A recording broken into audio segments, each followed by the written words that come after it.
మరో breaking. YCP అధినేత జగన్మోహన్ రెడ్డి రేపు విశాఖలో పర్యటిస్తారు.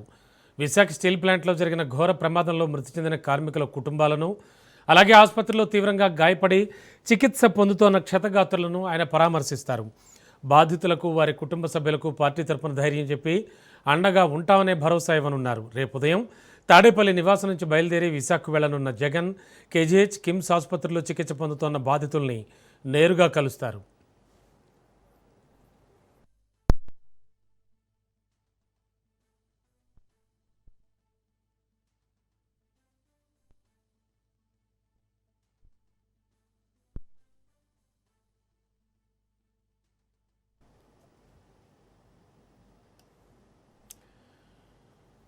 విశాఖ స్టీల్ ప్లాంట్ మృతి చెందిన కార్మికుల కుటుంబాలను రేపు కలవనున్నారు వైసీపీ అధినేత వైఎస్ జగన్మోహన్ రెడ్డి. దీనికి సంబంధించి మరింత అదనపు సమాచారం మా కరెస్పాండెంట్ రమేష్ అందించడానికి సిద్ధంగా ఉన్నారు.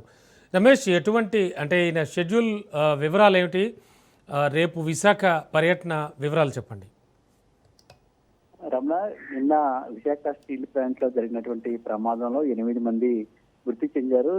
అనేక మంది గాయపడ్డ పరిస్థితి కూడా ఉంది. ఈ నేపథ్యంలో ఇటు మృతుల కుటుంబాలతో పాటు ఎవరైతే బాధితులు ఉన్నారో వారిని పరామర్శించేందుకు రేపు వైసీపీ అధినేత జగన్మోహన్ రెడ్డి విశాఖ వెళ్తూ ఉన్నారు. ఇప్పటికే వైఎస్ఆర్ కాంగ్రెస్ పార్టీకి సంబంధించి విశాఖ జిల్లాకు సంబంధించిన నేతలందరూ కూడా అక్కడ ఉన్నటువంటి బాధితులతో మాట్లాడే ప్రయత్నం చేశారు. అదేవిధంగా ఎవరైతే ఈ ప్రమాదంలో మరణించారో వారి కుటుంబాలతో కూడా మాట్లాడి వారికి ధైర్యం చెప్పే ప్రయత్నం కూడా చేయడం జరిగింది. ఇప్పుడు పార్టీ అధినేత జగన్మోహన్ రెడ్డి కూడా స్వయంగా అక్కడికి వెళ్లి అటు మరణించిన వారి కుటుంబాలతో మాట్లాడతారు. అంతేకాకుండా బాధ్యులతో కూడా ఎవరైతే చికిత్స పొందుతున్నారో ఆసుపత్రులతో వాళ్ళతో కూడా మాట్లాడతారు. ఇక ఈ ఘటనకు సంబంధించి పూర్తి స్థాయిలో విచారణ జరిపించాలి, దీనికి బాధ్యులు ఎవరైతే ఉన్నారో వారి పైన చర్యలు తీసుకోవాలంటూ ఇప్పటికే ప్రభుత్వం వైసీపీ డిమాండ్ చేస్తుంది. అదే సందర్భంలో గాయపడినటువంటి వారు ఎవరైతే ఉన్నారో వారికి ట్రీట్మెంట్ కూడా అందించాలని కూడా ఇప్పుడు ప్రభుత్వాన్ని డిమాండ్ చేస్తున్నటువంటి పరిస్థితి. మరోవైపు ఈ సంఘటన నేపథ్యంలో రేపు బాధితులతో మాట్లాడిన తర్వాత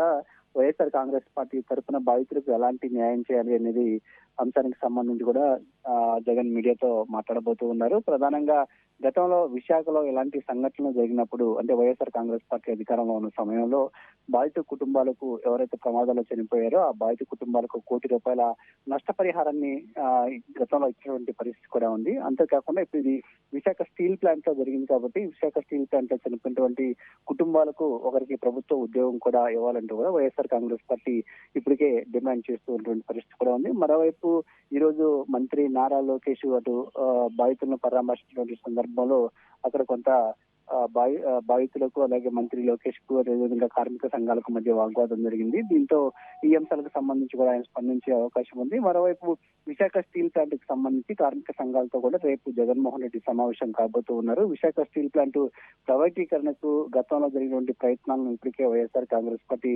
వ్యతిరేకించింది. ఇప్పుడు ఈ ప్రమాద ఘటన అదేవిధంగా విశాఖ స్టీల్ ప్లాంట్ కి సంబంధించి ప్రైవేటీకరణ అంశం విషయంలో రాష్ట్ర ప్రభుత్వం అనుసరిస్తున్న విధానాలకు సంబంధించి కూడా అటు బాధితులతోనూ అదేవిధంగా అటువంటి కార్మిక సంఘాలతో కూడా జగన్మోహన్ రెడ్డి చర్చించే అవకాశం ఉంది అన్న.